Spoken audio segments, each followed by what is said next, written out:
জঙ্গলে এগুলা কি চলে ভাই? ভাই এটা আবার কি ভাই? এটা কি সান্ডা নাকি ভাই? বর্তমানে বোটানিক্যাল গার্ডেনে ফটোশুট, ট্রাভেল ফটোগ্রাফি এবং ন্যাচারাল ফটোগ্রাফির জন্য খুবই জনপ্রিয়। আসসালামু আলাইকুম গাইস, আজকে চলে আসছি বোটানিক্যাল গার্ডেনে।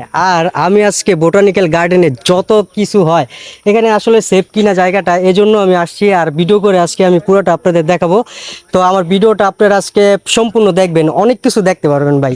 ঢাকার ভিতরে গ্রামের পরিবেশে এত সুন্দর একটা প্লেস ভাই, মানে না দেখলে বুঝতে পারবেন। এইসব জিনিস ভিডিও করে আসলে বোঝানোর মতো না, এগুলো আসলে সরাসরি যখন দেখবেন তখন আসলে রিপ্লেও করে যাবেন। মানে ঢাকার যে কোনো জায়গা থেকে আপনারা চলে আসবেন মিরপুর 1 নম্বরে। আর এখান থেকে আপনারা বাসে যেতে পারেন, বাসে গেলে 10 টাকা নিবে। আর যদি আপনারা রিক্সায় যান তাহলে 40 থেকে 50 টাকা নিবে, একদম সরাসরি আপনাদের বোটানিক্যাল গার্ডেনের এখানে নিয়ে আসবে।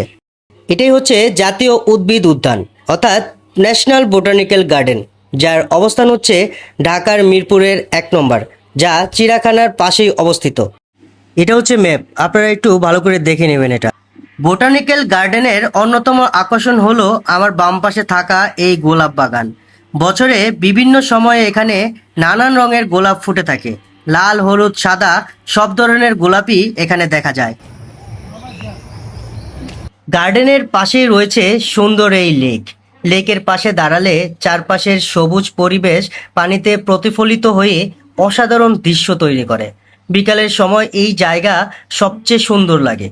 অনেক দর্শনার্থী এখানে বসে সময় কাটান, ছবি তোলেন এবং প্রাকৃতিক সৌন্দর্য উপভোগ করেন। কি অসাধারণ একটি জায়গা, যা আপনাকে মুগ্ধ করবে। ঢাকার আশেপাশে যারা থাকেন তারা অবশ্যই একবার হলেও এই বোটানিক্যাল গার্ডেন ভিজিট করে যাবেন, কারণ এটার সৌন্দর্য আপনাকে বিমোহিত করবে। এই জায়গাটা বোটানিক্যাল গার্ডেনের প্রধান আকর্ষণ, কারণ এখানে আপনি অনেক রকমের সুন্দর সুন্দর ছবি এবং ভিডিও করতে পারবেন। এটা একটা ভিডিও করার জন্য অসাধারণ জায়গা বলতে পারেন। গার্ডেনে প্রবেশ করতেই চোখে পড়ে বিশাল সবুজ পরিবেশ। চারপাশে বড় গাছ, পাখির ডাক এবং ঠান্ডা বাতাস মুহূর্তেই মন ভালো করে দেয়।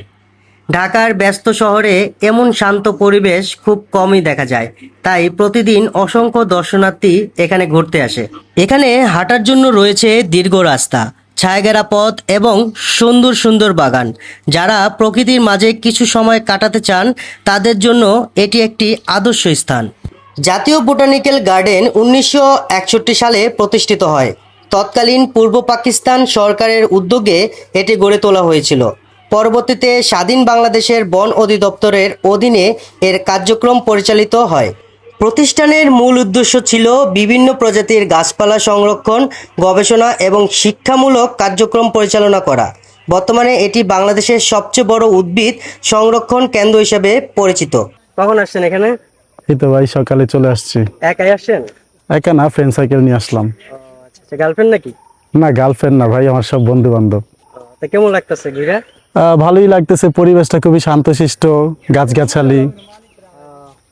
মানে গ্রামের মতো পরিবেশ পাওয়া হ্যাঁ যায়? হ্যাঁ, গ্রামের একটা ফিল পাওয়া যায় এখানে আইসা। গাছগাছালি আছে, পুকুর আছে, অনেক বিল আছে।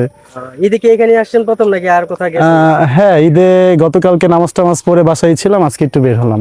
প্রায় 110 একর জায়গা জুড়ে বিস্তৃত এই উদ্যান প্রাকৃতিপ্রেমী মানুষদের জন্য অন্যতম স্থান। দেশের বিভিন্ন অঞ্চল থেকে সংগ্রহ করা বিরল ও মূল্যবান উদ্ভিদের পাশাপাশি বিদেশি অনেক উদ্ভিদ এখানে সংরক্ষণ করা হয়েছে। অনেকেই জানে না এই বোটানিক্যাল গার্ডেন শুধু ঘুরে বেড়ানোর জায়গা নয়, বরং এটি বাংলাদেশের হাজার হাজার উদ্ভিদের একটি বিশাল সংরক্ষণাগার। আমার কাছে বোটানিক্যাল গার্ডেন ঢাকার সবচেয়ে সুন্দর প্রাকৃতিক স্থানগুলোর একটি।